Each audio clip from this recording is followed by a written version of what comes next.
Now in this section, we will analyze how many actively managed mutual funds really beat their benchmark.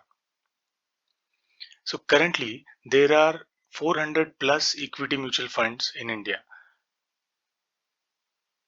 They are categorized in several subcategories. So one of which is large cap mutual funds.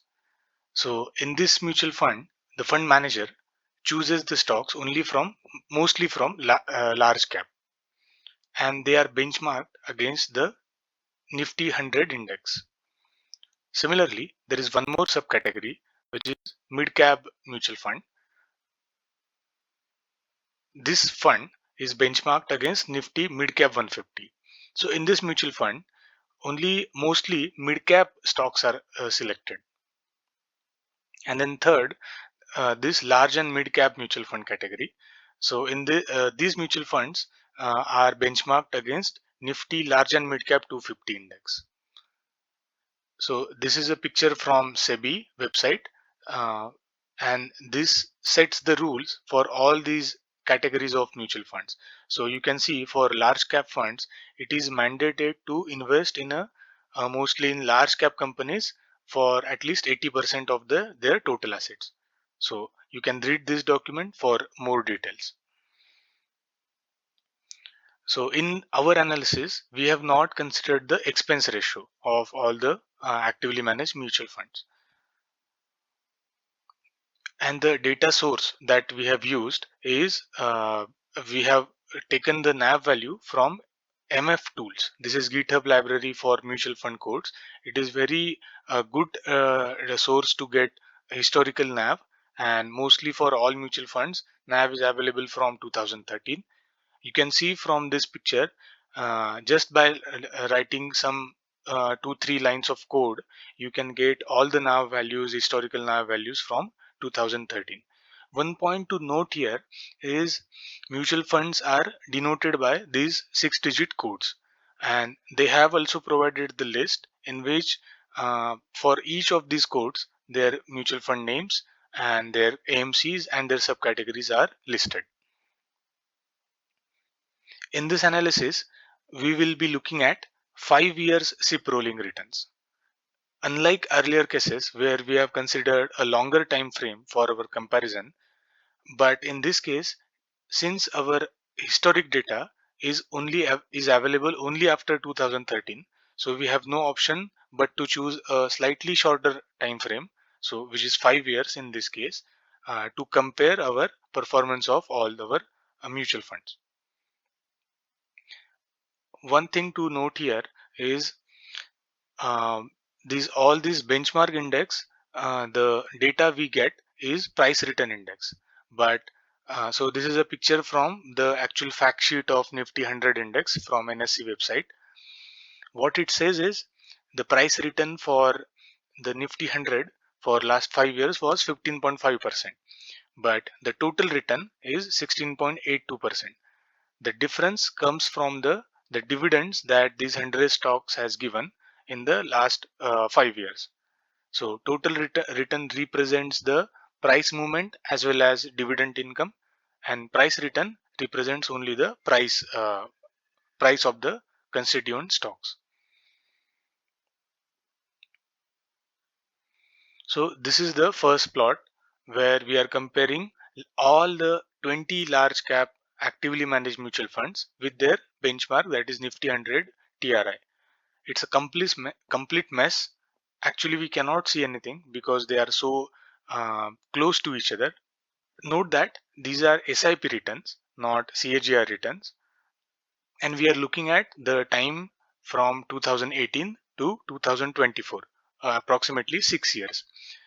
This is very limited time with respect to the goal timelines. So we have earlier seen that the long term is anything about 12 years. So we have to reanalyze this data once we have enough data at our hand, means after few more years.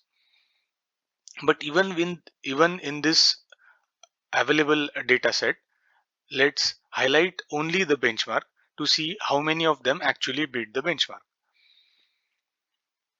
Now this is much better.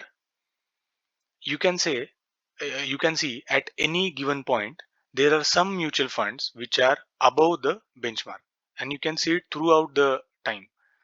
You can say many of them considerably beating the benchmark as well. But here we are not interested in rare outperformance of mutual funds, but we want a consistency. So what we desire from our mutual fund is it should beat the benchmark consistently. So let's see that information. You will be surprised to see 0 out of all the 20 large cap actively managed mutual funds able to beat the benchmark more than 90% of the time. Only 3 of them able to beat the benchmark more than 80% of the time. Now, why this consistency is required? To understand this, let us consider an example. Imagine in 2019 you wanted to invest in a large cap mutual fund. So you looked at this data and found one mutual fund who has beaten the benchmark considerably, and you started a SIP in that mutual fund. But after 5 years, in 2024, you found out that that mutual fund which you selected has underperformed the benchmark. That is something we don't want. So that is why this consistency is most crucial in order to compare the performance of actively managed mutual funds. In large cap case, we see all 20 large cap mutual funds are not able to beat the benchmark more than 90% of the time. Now let's see the case for mid cap mutual funds. Here as well, you can see at all the times, most of the times, there are some mutual funds who are giving excess returns than benchmark. But if we look at the consistency levels, so only one out of 17 mid cap funds able to beat the benchmark more than 90% of the time.